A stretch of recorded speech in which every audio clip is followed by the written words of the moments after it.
So hello and welcome back to CourtMcCulley.com. Just wanted to catch up with you guys. I've been fighting a cold and finally got healthy and able to hop back in front of the camera. But one thing that I really want to talk about that's just got me just caught up right now in the middle of all this is this fiduciary rule. It's been talked about for a long period of time, and whether it's going to be delayed or not be delayed, and really just the relevance of this rule compared to what's actually creating investor/participant success.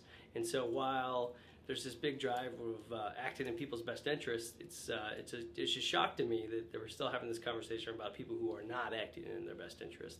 And even if this rule goes through or gets delayed, what does that do in order to continue success for participants and for investors? And so that's really what I want the conversation to be around, and really what has got me kind of frustrated or a little bit motivated in the sense of getting a message out there to help people, is that there is this continuous challenge against advice, fees, all of that. But just even if you peel that back and you solve that problem, which is what they've spent millions and millions of dollars on, and around this rule, all the legal processing, and whether or not it actually passes and goes through to be determined, and if it'll be delayed or what the outcome will be. But all that focus has been given on that. And when the focus is not being placed on the actual investor, the participant, they think that they're going to solve the problem by cutting fees, cutting costs. Well, then you're going to have these unintended consequences of advisors who don't want to serve the people. So I think what's interesting about this, or what gets me fired up and what I want to talk about is if you cut away the fees, you cut away the structure that go towards servicing and towards paying the work that's being done to help people, what will they then focus on in order to contribute towards the success of investors as well as individuals? So one thing I really want you to consider is like, okay, there's a great book I actually picked up, had been referenced to me by several clients and people in the industry, was Tony Robbins' book on money, mastering the game, and I jumped into it, and it really talks about just cutting fees. But one of the things it doesn't really talk a whole lot about, but it starts to get into and touch on it, is adequate and financial adequacy, which was really what the word I reference is, financial adequacy, and how much money is actually going in and how much is needed. And so when we look at these things of, acting in people's best interests, cutting fees, and then participant success, and really talk about the contributions. So if you cut, and they're saying that they think they can cut between 1 and 1.5% of the cost per year for investors out, certainly has an impact. But right now the current average savings rate in the US is 5.84%, and we've always heard people say 10 and 15% is what adequate savings needs to be. Now for some people, when you do that calculation, it's even much greater than that. It might be upwards of 20% because they're behind and they got to play catch up. And so the interesting thing is that the government thinks that they're going to solve this problem, or maybe they won't. They will or they won't. Whatever they do with this fiduciary rule, and solving a 1% to 1.5% savings by implementing this fiduciary rule and getting people to act in their best interest. Well, I've got a news break. There is actually a lot of advisors who have been acting in the best interest of participants, investors for years and years, and will continue to do it in the future. Sure, there's some bad eggs out there, and potentially this is what that rule is to serve. But let's say that we even get that solved.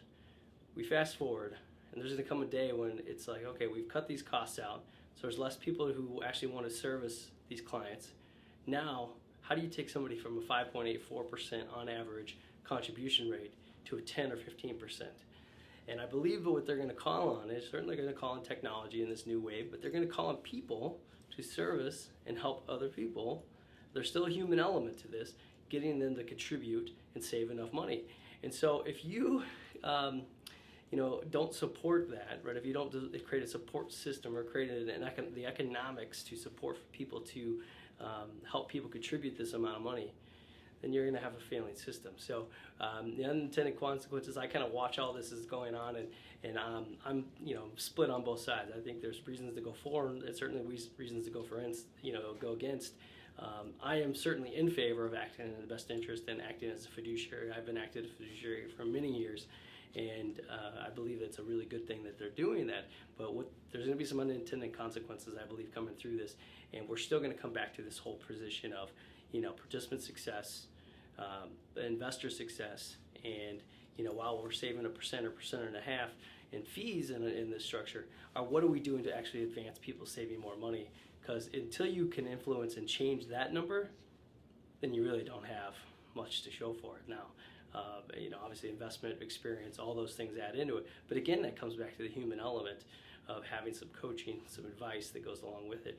Using technology, I'm sure there's going to become more of that in the future. But as I've been watching all these proceedings go on, I kind of really get a kick out of what's been happening, and just inspired me to hop in front of the video and just say, hey, you know what? As you're reading this stuff about the fiduciary rule and the changes that are coming about, it's certainly going to have an impact on a lot of financial organizations, investors, no question. But be pushing yourself to say, gosh, can I be saving more money? Because the average person's at 6% and it's not enough. And 10% is good. Really 15 is where we're driving. And ideally, you really need to do your own calculation. I've given you guys a lot of tools over the years on what things to pay attention to. Obviously, there's a CNN Money one that I always reference. It's free. Obviously, I designed and created a dream number, so dreamnumber.io. Go to that website. Great tool to calculate and help you understand exactly what you need. But in the wake of this whole fiduciary rule, whatever ends up happening with it, the key is focusing on success.